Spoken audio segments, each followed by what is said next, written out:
Hey there. This is going to be a quick walkthrough of my database regarding uh, customer eligibility and customer classes and the states where residential service is provided.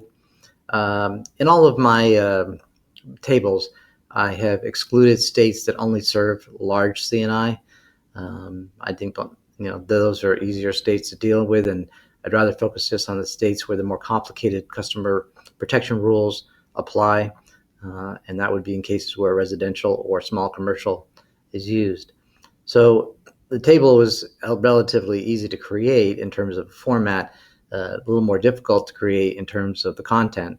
So I have all the states here, and let's say, for example, here in Connecticut, you have a field that's for the state, and then what customer classes are served, and the name that the regulator gives them, and then the threshold by which the regulator distinguishes between um, residential and business customer and, for example, large CNI.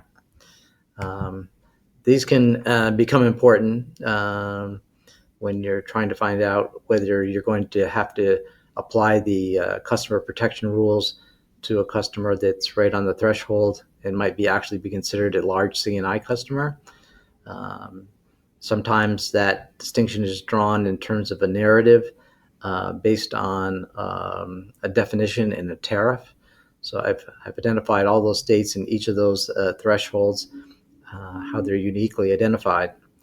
One of the questions you'll come up again sometimes is, and you'll have to check each state on this, but you can have a residential meter in a property that's a commercial customer generally. So, for example, if you want to bid on a deal to sell electricity to a university, it can be that the university itself is a commercial metered facility, but there's a dean's house, a dean's residence on the property that's residential.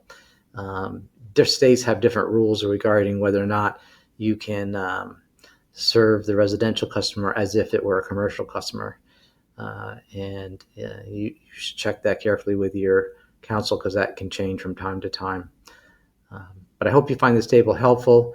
It's just something that I would find useful because there's nowhere else I can find where everything is compiled into one spot. I'd have to go searching through state by state, tariff by tariff, rule by rule. So I've compiled it all for you. Hope it makes your life easier. And let me know if there's anything else I can build for you. Thank you.